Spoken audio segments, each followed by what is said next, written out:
Sir, let me ask you your opinion dun sa ano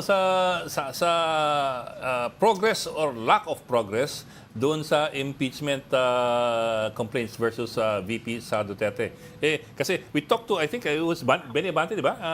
Kung kasan si Benny Benny Abante, Abante. ang sabi niya parang nanlalamig na raw ang Kongreso dun sa pag-abante ng tatlong impeachment complaints laban kay VP Sara at baka daw mauna pa ang o maunahin pa yung eleksyon kung sakaling paandarin pa ito. Ano po ang inyong tingin doon? Ang sinasabi ko nga po ay at this point, meron pong tatlong possibilities lang dyan po sa impeachment na yan. Una, ibabasura siya. Pangalawa, kung itutulak siya ngayong Kongreso, ngayong set ng Senado ang maglilitis sa kanya, or palalagpasin hanggang sa susunod na Kongreso, meaning yung mga bagong senador ang lilitis. So yan po ang tatlong posibilidad. At this point in time, yung mga outsiders can only speculate kung ano ba yung nangyayari sa labas.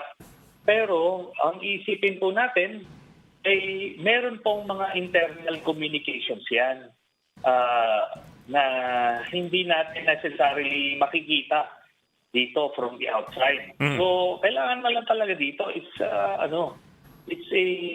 wait and see game at this point. Kasi kagaya nung di ba yung sa ICC dati, o sabi nun talagang hindi pwede, ipapakulong pa raw kung sino yung mag-cooperate. Talagang mahigpit yung mga pananalita nun. Pero kinalaunan, di ba? O bukas sa posibilidad, then eventually kung sa Interpol padadaanin wala magagawa kundi papa-aresto. So nakita natin how the public communications or external communications change over time. So we'll have to wait ano talaga ang plano. Senator, are you willing to give estimates or percentages dun sa mga tatlong possibility na binanggit mo? At this point in time, base lang ito dun sa ating pag-analisa, baka hindi malabo na yung pagbasura kasi talagang it is against the interest of the Marcos administration, may basura to. So mga 0% yun? Na lang, 0%. zero yan. Sabihin mo na lang 1. Sabihin mo 1%. 1%. Tapos merong kang itong dalawang senaryo na ngayon ipapasa or ano. So, sabihin na lang natin kahit kalahati. 50-50. Kahit kalahati. 50-50. Siguro 49.5. Talagang hindi pa. Talagang minority pa eh. Ang kasi naman natin dito is yung parang it's against their interest kasi. Hindi nila masasabi yan because of the nature ng political environment ngayon, mag-eleksyon, at itong Duterte, admittedly, may influensya sila sa Mindanao. So ayaw mo naman yan i-alienate kung ikaw yung Marcos administration. So kaya they will have to finesse their communications wherein kung may mangyaring impeachment, palalabasin nila, hindi sa amin yan. No? Ang comparison ko niyan, kagaya nung panahon niyan, nila Sec Ronald noon, yung kay Supreme Court Chief Justice Corona, nung tinulak yung impeachment, hindi naman openly nagsasalita si President Aquino noon, si Pinoy na supportahan niya ng impeachment or ituloy niyan. Wala nang ganun eh. Biglaan na lang yun. Pero kung sakasakali, Senator, kung itutuloy sa next Congress na yon, anong posibilidad doon? Kasi sabi sa amin ni Congressman Benny Abante, kapag ganyan, para hindi daw ma-trigger yung 1-year immunity, kasi baka pag final ngayon, i-junk, magkakaroon siya ng 1-year immunity, no? Di 2026 na yon. So ang iniisip nila, wag na daw padaanin muna sa Committee on Justice, i-refile na lang sa next Congress. Sa tingin nyo, mas plausible yung scenario na yon? Kasi kung i-refile na hindi dumaan, hindi nagumpisa yung impeachment process ngayon, wala yung 1 year na yon. Pagka-file siguro July, August, pwede na nilang umpisahan ulit. Ang sinasabi ko po kanina na itatransmit sa Senado after the elections, pero before Yes. the end of this Congress. So ngayon, magtutuloy-tuloy yung paglilitis dun sa susunod na set ng mga senador. So hindi mo na ho kailangan i-reset, hindi na mo na kailangan mag-antay ng 1 year. Kasi ang sabi po nung ibang abogado, ang impeachment trial para yung kunyari sa Sandigan Bayan, ano? Quasi-judicial. Tatlong Quasi- huwes. Pagka nag-retire yung isa, hindi naman ibig sabihin nun uulit ng presentation of evidence for the benefit of the new justice. Hindi ho. So kahit na may 12 senators, ay 24 sila, tapos natapos yung termino ng 12, kapalit yung 12, di tuloy-tuloy pa rin yun. At kung regardless ko anong stage na nung impeachment trial. At maliwanag naman yun sa Constitution. Wala hong nakalagay doon na sinasabi pagka natapos yung Congress, no, yung kunyari 19th Congress ngayon, magbaback to zero yung impeachment. Wala hong ganon. Very clear sa provisions ng impeachment trial na continue siya. It's Established siya na. Established siya, Senator. It's a quasi-judicial function. Yes. So hindi siya, Yes. baliwala yung pagpapalit ng mga member ng chamber na nagtatry. Parang, Kasi, parang Senator, yung sinasabi nyo, yung proseso sa Senado na pag-file ng bill, na pag hindi na-aprubahan dun sa termino ng mga senador, hindi na siya pwedeng ulitin. Kailangan mag-refile uli. Paano? Legislative million. Pero dito sa impeachment, ang sinasabi nyo, quasi-judicial court yan. So hindi pwede magpatuloy yung kaso na na-file kahit may mga bago ng mga senador. No, yun ang sinasabi niyong distinction between the Senate as a legislative institution at saka yung Senate as a quasi-judicial court na nag-hear ng kaso ng impeachment. Opo. Ganun po mismo yung how the Constitution treated itong impeachment trial. Hindi po siya nakakabit sa legislation. Pero sir, Sen, have you been in any discussion with or any talk with the members of the House leadership, and are they partial to this to this scenario, the possibility of having the impeachment go through after the elections na? Ano po, no? Ito naman base lang sa ating analysis at sa mga hagip-hagip na information. kasi merong konting debate dyan sa senaryo na yan, Senator. Kaya baka umakit siya sa Supreme Court kung sakasakaling matuloy yan. At baka humaba lalo. Pwede po. Pwede naman po, no? Pwede nilang gawin, pero wala pong legal leg to stand on yung mga nagsasabing pagka natapos yung Kongreso ay magbaback to zero. Wala hong ganon. Na ang impeachment trial nakalagay sa Constitution, ang matatapos lang ito kung ibabasura sa plenaryo sa House or kung magdidesisyonan ng impeachment court ng mga senador doon na. Kaya dalawang paraan lang ho yung paano to mabasura. Wala hong ganyan na tuwing matatapos yung Kongreso ganun. Kaya nga po iba yung legislative process, yan po sa legislative process, yan po yan. Pero iba po yung role nila as an impeachment court or even yung sa House, pagka yung Committee on Justice din po, pagka part siya ng impeachment proceeding, meron siya extra powers pwede po siyang magsupina ng mga bank records. Ano po yan? Yes. Nangyayari lang po yan during impeachment proceeding. Pero sir, kayo po, are you partial to that scenario? I mean, do you approve or do you like that scenario na intend natin matapos yung eleksyon bago ipursu ang impeachment sa Kongreso? Kongreso po, hindi Senado, Kongreso. Ako po, personally, the sooner we get this thing over with, mas maganda para sa bansa.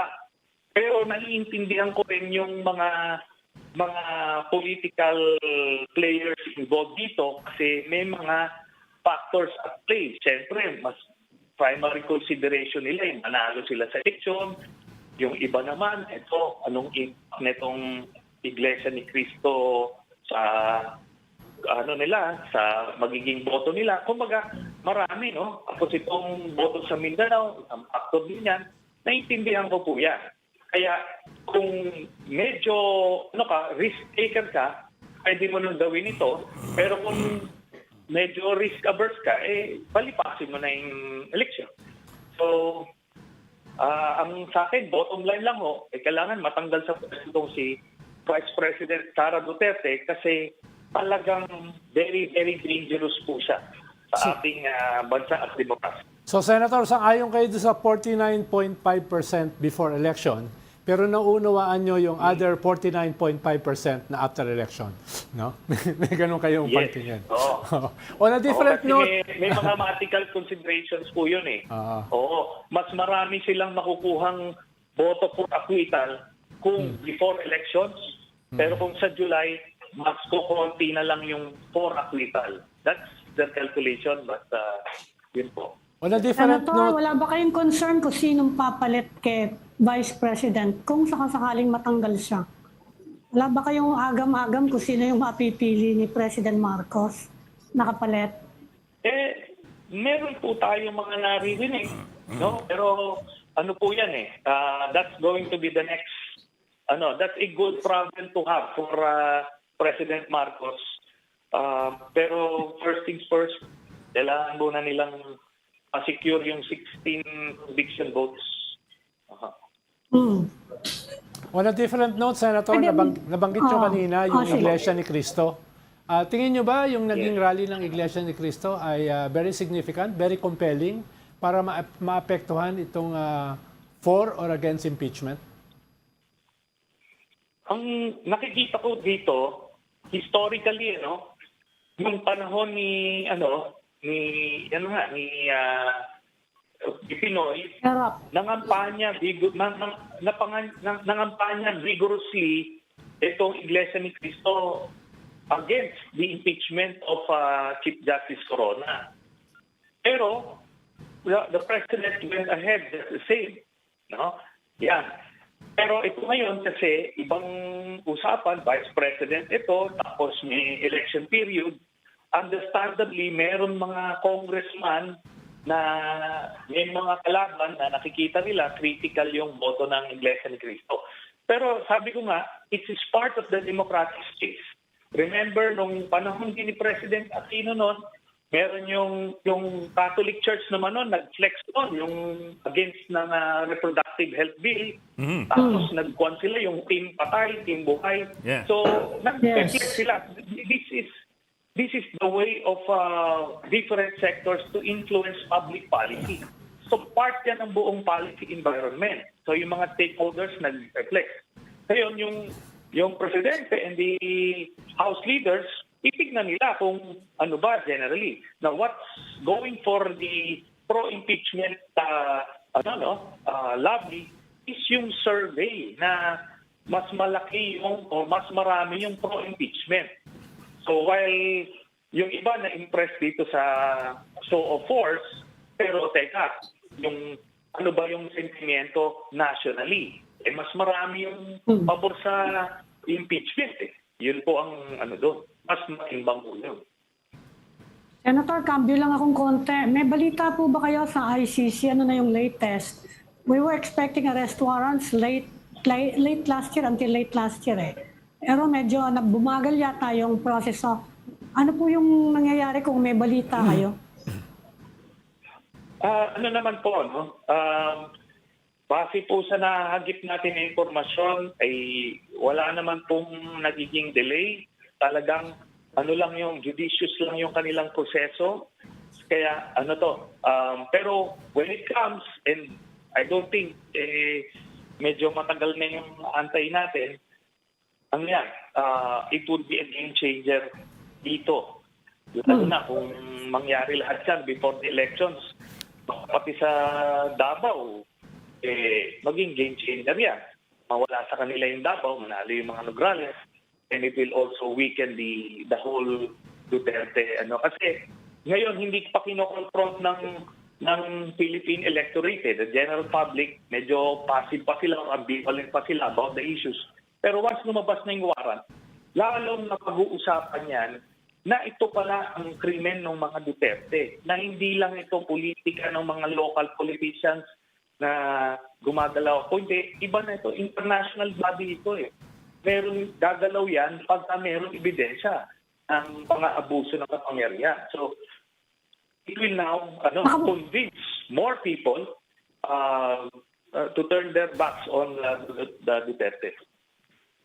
Nakabagal ba yung testimony ni former President Duterte sa Quadcom at saka sa Senate? Kasi in-access yun ng ICC, di ba? We understand the ICC access those transcripts. So, nadagdag yun sa pag-iimbestiga nila kasi pampalakas yun kung sakasakali kahit medyo pabalik-baliktad si President Duterte. Meron siya mga inamin doon eh. Yun ba yung medyo nakabagal doon sa process? Wala po. Irrelevant na po at this point yung mga sasabihin at hindi ni Duterte. If at all, makaka-diin pa yun sa kanya. So yung transcript po dun sa Quadcom ay nakatulong to bolster a conviction, yung case ng for conviction sa crimes against humanity ni Duterte. At any denial niya, pag humarap siya doon sa korte na yun, gagalitin sa kanya itong mga statements niya. But we have submitted videos and more definitive statements of Duterte, more incriminating statements of Duterte than yung mga admit niya sa Quadcom. Kaya I think medyo gravy na lang po yan. May fearless forecast ka, Senator, sa ICC? Ayun natin, basta sabihin na lang natin na hindi nakatagalan ng pag-aantay. On another note, Senator, pag nagsalita kasi si Sec Gen ng House na at most, i-refer niya next week yung... Dapat nga this week noon eh. Oo, sabi niya next week, at most, i-refer na niya yung 3 impeachment complaints sa Speaker at saka sa Justice Committee. Hindi na siya maghihintay daw ng 4th impeachment complaint.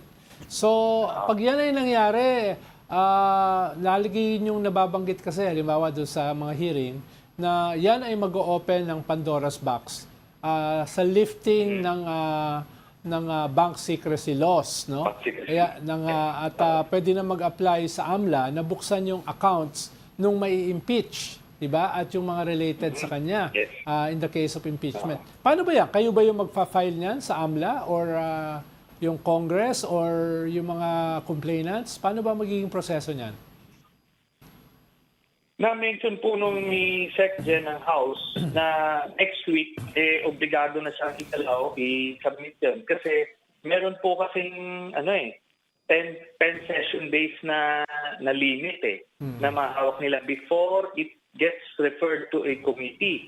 Ngayon, pag na-refer na po sa Committee on Justice po, yung magkakandak ng hearing, titingnan nila ng sufficiency in form, then sufficiency in substance, tapos pwede na po rin silang magsubpina ng mga dokumento.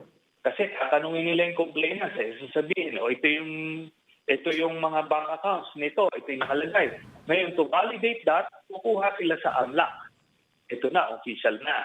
O di pagka nag-affirm po yung AMLAC, kasi ang sinabi ho ng AMLAC sa Quadcom, sinasabi niya, hindi sa amin galing yung hawak ni Trillanes. Pero wala silang sinasabing hindi totoo yung hawak.